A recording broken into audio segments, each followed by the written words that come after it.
Здравствуйте! В студии Вестника Кавказа Дмитрий Федоров и Гия Саралидзе. Как всегда, мы говорим о самых значимых, самых главных событиях в мире футбола.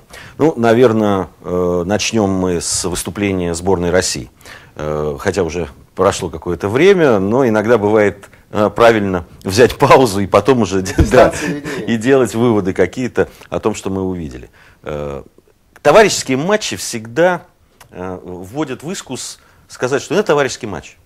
Здесь не обязательно убиваться, здесь можно что-то нарабатывать, здесь можно что-то проверять тренеру и так далее.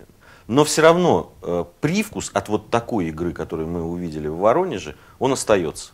Как ты вообще относишься к результату этого матча и вообще к тому, что ты увидел в исполнении сборной России? Я с тобой согласен. Вот если бы не те 30 с лишним тысяч болельщиков воронежских, которые пришли на стадион, которые надеялись увидеть праздник, я бы ни слова осуждения не сказал в сторону РФС, в сторону адвокатов, футболистов.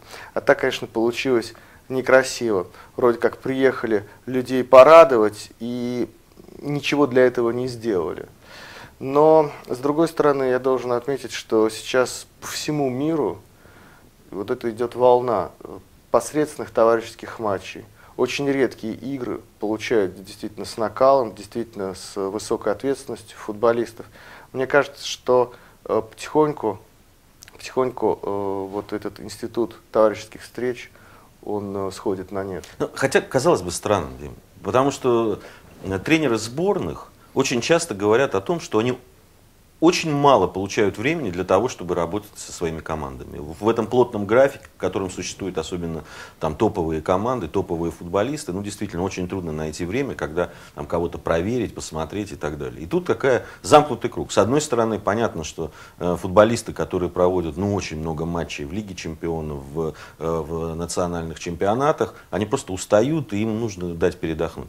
У них нет эмоций, да. А с другой стороны, для того, чтобы сделать команду, она должна играть, должны нарабатываться связи и так далее. Либо мы уже просто пришли к тому, что сборные нужно по-другому формировать и по-другому подходить к их подготовке к играм. По-видимому, да. Вспомним, как Гюс Хидинг в феврале устроил сбор в Турции. Не товарищеский матч, а сбор. Его за это критиковали, но мне кажется, это было правильно.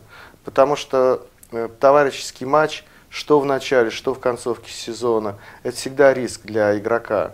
Перед началом сезона вообще никто не хочет ломаться, травмироваться, а здесь в концовке сезона у ЦСКА был важнейший матч. И я знаю, что Евгений Ленорович Гиннер, президент ЦСКА, был крайне недоволен ситуацией, когда игроки «Зенита» отпускаются домой, когда Рыжиков говорит о том, что у него травма плеча и тоже его отпускают домой, а футболисты ЦСКА остаются. Насколько мне известно, у него был разговор с Сергеем Фурсенко по этому поводу. Это такой секрет полишинеля. То есть всегда будут возникать разговоры, почему моих взяли, почему мои выкладывались, а вот у оппонентов не призваны ведущие футболисты и так далее. То есть мне кажется, что ситуация в конце концов разрешится в пользу клуба, в пользу игроков. Арсен Венгер в Европе все время поднимает волну, и его можно понять. Действительно, очень много футболистов Арсенала травмируется исторически в этих товарищеских матчах.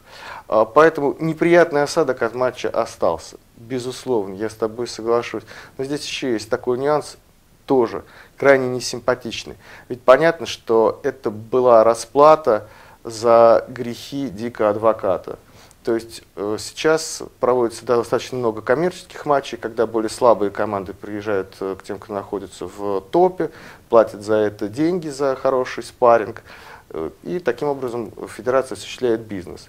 А здесь получилось, что мы отдали бельгийцам матч, потому что они вроде как нас статусом пониже. Насколько мне известно, еще деньги заплатили им за эту игру. И вроде бы суда по поводу разорванного контракта Дика адвоката не будет. То есть получается, что... Просто надо напомнить, что Дик адвокат до того, как перешел в сборную, тренировал сборную Бельгии. Да, имел действующий контракт. И получается, что вот за дико адвоката. Таким образом расплачивался и город Воронеж, и РФС, и футболисты. И, в общем, получилась какая-то неприятная такая расплата.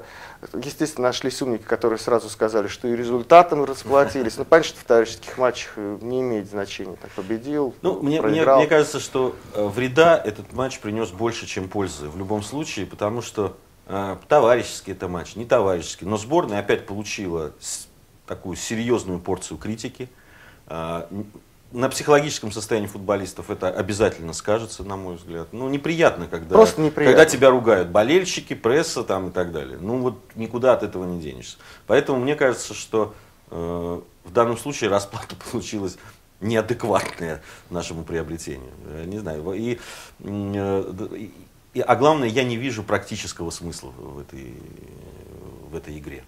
Потому что до следующих игр еще очень много времени. Особо какой состав будет играть в сборной, какие футболисты будут к этому моменту в хорошем состоянии, трудно сказать. Ну да, поиграли Васин и Шишкин. Шишкин провел очень давно матч против Эстонии, вроде он вернулся в сборную. Для Васина это дебют. Но когда будет следующий матч национальной сборной, это будут, наверное, совершенно другие игроки, пройдет слишком много времени. И по их состоянию на данный момент нельзя говорить об их потенциале, например, на следующий сезон. То есть все в 100 раз переменится. Поэтому я согласен, что вот остался осадок, и кроме этого осадка практически ничего и нет. Но с другой стороны, для людей в Воронеже, конечно, это было интересное событие, которое запомнится. Даже я думаю, что несмотря на поражение, просто людям было интересно, они посмотрели на национальную сборную. Дмитрий Федоров и Гия Саралидзе в студии Вестника Кавказа, и мы продолжим говорить о главных событиях в мире футбола.